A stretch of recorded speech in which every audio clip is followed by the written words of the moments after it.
Welcome to History Explained, where we illuminate the past to better understand our present. I'm your guide to your daily journey through the past to empower the future.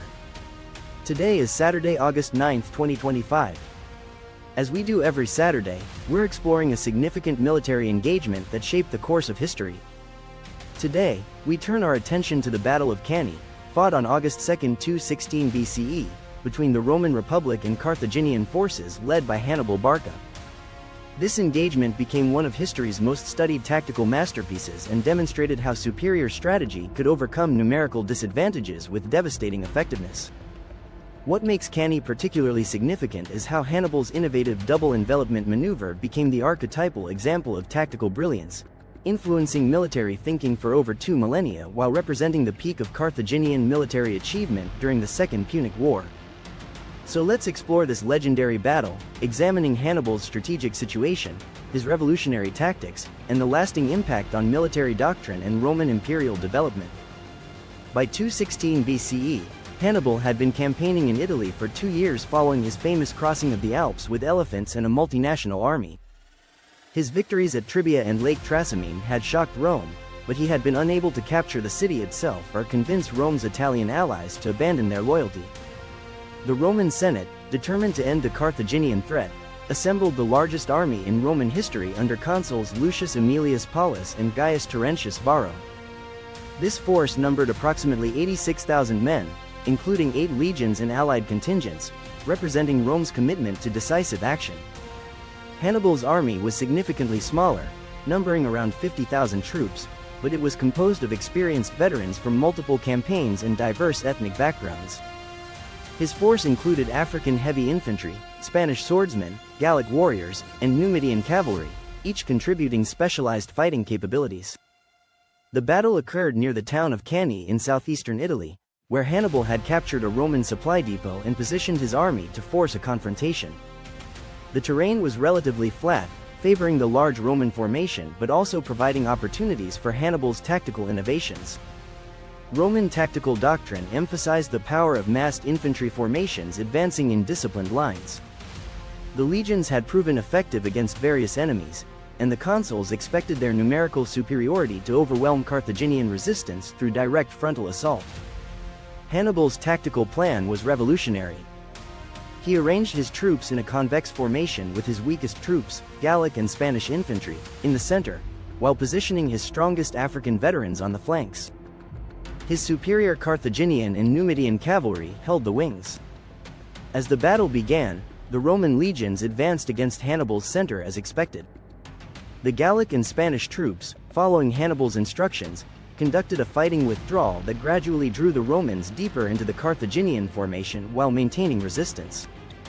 This tactical retreat was carefully controlled, with the Carthaginian center bending backward like a bow while the African troops on the flanks remained stationary. The Romans, sensing victory, pressed forward more eagerly, compacting their formation as they pursued what appeared to be a defeated enemy.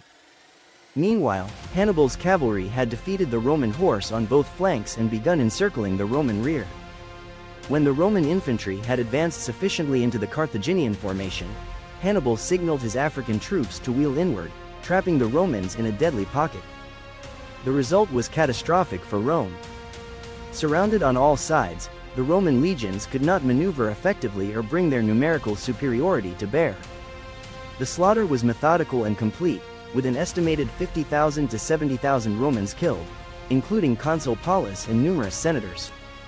Among the dead were former consuls, praetors, and much of Rome's military and political leadership. The disaster at Cannae eliminated approximately 20% of Roman military-age males and represented the worst defeat in Roman military history. The tactical brilliance of Cannae influenced military thinking for centuries. The double envelopment, or pincer movement, became known as the Cannae maneuver, and was studied by commanders from Napoleon to modern military academies as the perfect example of tactical encirclement. However, Cannae's strategic impact was limited by Hannibal's inability to exploit his victory fully. Without siege equipment to assault Rome directly and lacking naval support to maintain communications with Carthage, he could not convert tactical success into strategic victory. The Roman response to Cannae demonstrated their remarkable resilience and strategic thinking. Rather than seeking immediate revenge, they adopted a defensive strategy of avoiding pitched battles while gradually wearing down Hannibal's forces through attrition and cutting his supply lines. This Fabian strategy, named after dictator Fabius Maximus, proved effective in the long term. By refusing to engage Hannibal in set-piece battles, Rome prevented further catastrophic defeats while slowly rebuilding its military strength and maintaining alliance networks. The psychological impact of Cannae on Roman culture was profound and lasting. The defeat became a symbol of the consequences of overconfidence and poor leadership, while also demonstrating Roman determination to continue fighting despite catastrophic losses. Cannae influenced Roman military reforms that made the legions more flexible and tactically sophisticated. Later Roman commanders learned to avoid the rigid formations that had proved so vulnerable to Hannibal's envelopment tactics. The battle also demonstrated the importance of cavalry in ancient warfare and the value of tactical innovation over numerical superiority. These lessons influenced military doctrine throughout the ancient world and continue to be studied in modern military education. Modern military analysis of Cannae has identified the battle's relevance to contemporary warfare, particularly the principles of concentration of force, tactical flexibility, and the importance of combined arms operations that integrate different military capabilities effectively. The battle's legacy extends beyond pure military history to questions of leadership, strategic planning, and the relationship between tactical brilliance and strategic success. Hannibal's victory at Cannae remains the standard against which tactical achievements are measured. Thank you for joining us for this exploration of the Battle of Cannae.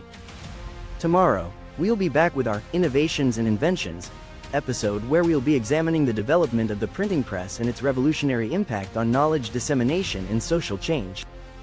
If you enjoyed this journey through history, please like this video, subscribe to our channel, and hit the notification bell so you never miss an episode. We'd love to hear your thoughts on how Hannibal's tactical innovations at Cannae continue to influence military thinking today. Until next time, I'm your guide for History Explained, where we believe that understanding yesterday is the key to navigating tomorrow.